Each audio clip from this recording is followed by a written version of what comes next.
Hello guys, അപ്പോൾ ദേ ഇവിടെ ഞാനും ഇനാമിയും സെറ്റാണ് കേട്ടോ. ഇനാമിയുടെ ഫസ്റ്റ് ന്യൂ ഇയർ സെലിബ്രേഷൻ ആണ്. കുറച്ച് ദിവസമായിട്ട് ഇവളെയും കൊണ്ട് ഈ കറക്കമായോണ്ട് തന്നെ എന്തുവാ നടക്കുന്നതെന്നുള്ളത് അവൾക്ക് തന്നെ ഒരു ഐഡിയ ഇല്ല കേട്ടോ. അപ്പൊ നമ്മൾ ന്യൂ ഇയർ സെലിബ്രേഷന് വേണ്ടിയിട്ട് എപ്പോഴത്തെയും പോലെ തന്നെ ബീച്ചിലോട്ടാണ് കേട്ടോ പോണത്. അവിടെ എല്ലാ പ്രാവശ്യവും ന്യൂ ഇയറിന് പ്രോഗ്രാം ഉണ്ടാവാറുണ്ട്. എല്ലാ പ്രാവശ്യത്തെയും പോലെ തന്നെ കസിൻസ് എല്ലാം തലേന്ന് വീട്ടിൽ വരും. എന്നിട്ട് അവരൊക്കെ കൂടിയാണ് കേട്ടോ നമ്മൾ ബീച്ചിലോട്ട് നടന്നു പോണത്. ഈ പ്രാവശ്യം ബീച്ചിൽ സ്കൈ ഡൈനിങ്ങും വേറെ എക്സ്ട്രാ എന്തൊക്കെയോ റൈഡും കൂടി ഉണ്ടായിരുന്നു കേട്ടോ. ബീച്ചിൽ ചെന്ന് ആദ്യം ഞാൻ ഓടുന്നത് ഡ്രാഗന്റെ അടുത്തോട്ടാണ്. ഇനാമിയെ ഉമ്മിയെടുത്ത് ഏൽപ്പിച്ചിട്ട് ഞങ്ങൾ ഡ്രാഗനിൽ കയറാൻ വേണ്ടി പോകുവാണ്. കഴിഞ്ഞ പ്രാവശ്യം വന്നപ്പം കയറാൻ വിചാരിച്ചിട്ട് നടന്നില്ല കേട്ടോ. അപ്പൊ ഈ പ്രാവശ്യം എന്തായാലും കയറണം. ടിക്കറ്റ് ഒക്കെ എടുത്തതിനപ്പോ ഇവിടെ ഒരാളുടെ മൈൻഡ് മാറി. ഞാൻ തിരിച്ചു പോട്ടെ എന്നും പറഞ്ഞ് ഇങ്ങനെ പറയുന്നുണ്ടായിരുന്നു. പക്ഷെ ഇവിടെ വരെ വന്ന സ്ഥിതിക്ക് അവളെ കയറ്റണം എന്നുള്ള വാശിയായിരുന്നു കേട്ടോ.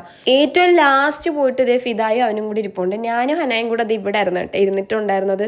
എനിക്കറിയത്തില്ല എന്താകുമെന്ന്, കാരണം ഇപ്രാവശ്യം നല്ല ഹൈറ്റിലാണ് ഇത് പോണത്. കൊച്ചിയിൽ വെച്ച് ഞാൻ ഇതിൽ കയറിയിട്ടുണ്ടെങ്കിലും ഇത്രയും എഫക്റ്റ് അതിനുണ്ടായിരുന്നില്ലായിരുന്നു കേട്ടോ.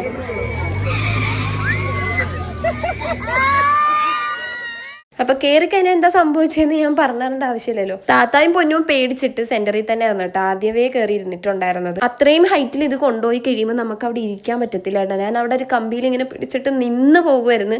ഒരു 15 മിനിറ്റ് എന്റെ ശരീരം മൊത്തം വിറയിലായിരുന്നു കേട്ടോ. സത്യം പറഞ്ഞാൽ കയറണമെന്ന് ഒരുപാട് ആഗ്രഹിച്ചിട്ട് കയറി കഴിഞ്ഞപ്പം ഇനി ഒരിക്കലും കയറരുതേ എന്ന് വിചാരിച്ചായിരുന്നു കേട്ടോ ഇറങ്ങിയത്. അങ്ങനെ എങ്ങനെയൊക്കെയോ ഉമ്മിയെടുത്ത് പോയി ഇരുന്നപ്പോഴാണൊന്ന് സമാധാനമായത്. ഇനാമി വന്നപ്പോഴത്തേക്ക് ഉറങ്ങിയിട്ടും ഉണ്ടായിരുന്നു കേട്ടോ. അപ്പൊ ഈ ഒരു കൊട കണ്ടപ്പോൾ ഉമ്മിക്ക് അത് മേടിക്കാൻ ഭയങ്കര ആഗ്രഹം ഇനാമിക്ക് കൊടുക്കാൻ വേണ്ടിയിട്ട്. കാരണം ഇപ്പൊ അവള് ലൈറ്റ് അതുപോലെ കോൺട്രാസ്റ്റിംഗ് ആയിട്ടുള്ള കളേഴ്സ് ഒക്കെ കാണുമ്പോൾ ഇങ്ങനെ അതിശയിച്ച് നോക്കലുണ്ട്. അവള് ഭയങ്കര ഹാപ്പിയാണ് അത് കാണുമ്പോൾ. അപ്പൊ ഇത് മേടിച്ച് കൊണ്ടുപോയി കൊടുത്തപ്പോൾ തന്നെ ആൾ അതിൽ നിന്ന് കണ്ണെടുക്കുന്നില്ലായിരുന്നു. കണ്ണെടുക്കാതെ നോക്കിക്കൊണ്ടിരിക്കുവായിരുന്നു കേട്ടോ. എന്തോ ഒരു സംഭവം കൈ കിട്ടിയ പോലെ അതിശയിച്ച് നോക്കുമായിരുന്നു കുറേ നേരം അതിനെ. അങ്ങനെ കുറേ നേരം നോക്കിയിരുന്നതിനപ്പോഴത്തേക്ക് പിന്നെ അവൾ അത് പിടിക്കാനുള്ള ശ്രമത്തിലായിരുന്നു കേട്ടോ. അങ്ങനെ അതും വെച്ച് കുറേ നേരം കളിച്ചിരുന്നു. അങ്ങനെ അവളുടെ കളിയും കണ്ടിരിക്കുമ്പോഴത്തേക്കാണ് ഈ ഒരു സംഭവം നടക്കുന്നത്. ചെറിയ പയ്യന്മാര് ഒരു 3 ആൾക്കാരുണ്ടായിരുന്നു കേട്ടോ. കുടിച്ചിട്ട് വന്നിട്ട് അതിൽ ഒരാൾക്കാണെങ്കിൽ ബോധം കൂടിയില്ല. അതിനെ ഇട്ട് കാണിക്കുന്ന കണ്ടിട്ട് സത്യം പറഞ്ഞാൽ പേടി വരുമായിരുന്നു കേട്ടോ. ലാസ്റ്റ് എങ്ങനെയൊക്കെയോ വലിച്ചു നീക്കിയിട്ട് ആ പയ്യനെയും കൊണ്ട് പോയിട്ടുണ്ടായിരുന്നു അവര്. എല്ലാ പ്രാവശ്യവും ഒരടി എപ്പോഴും ഉണ്ടാവില്ലാണ് കേട്ടോ. ഈ പ്രാവശ്യവും ഇനി ഉണ്ടാവുകയെന്ന് കണ്ടറിയാം. കുറച്ച് കഴിഞ്ഞപ്പോഴത്തേക്ക് ഇനാമിയുടെ ഡയപ്പറൊക്കെ ചേഞ്ച് ചെയ്ത്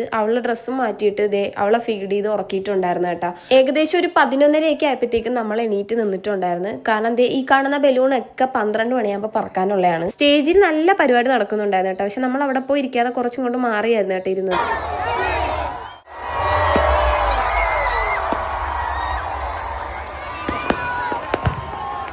സ്റ്റേജിൻ്റെ അവിടെ ഇരിക്കാൻ എന്തോ ഭാഗ്യം. കാരണം നമ്മൾ പരിപാടിയും കാണാൻ പറ്റുന്നുണ്ട്, എന്നാൽ കുറച്ചും കൊണ്ട് മാറി തിരക്കൊഴിഞ്ഞ സ്ഥലത്തൊക്കെ ഇരുന്നത്. പക്ഷേ കൗണ്ട് ഡൗൺ സ്റ്റാർട്ട് ചെയ്ത സമയത്ത് അവിടെ നല്ല തിരക്കായിട്ടുണ്ടായിരുന്നു കേട്ടോ. അങ്ങനെ അതൊക്കെ കഴിഞ്ഞ് നമ്മൾ ഏകദേശം 1 മണിയൊക്കെ ആയി വീട്ടിലൊന്ന് എത്തി കിട്ടിയപ്പോൾ.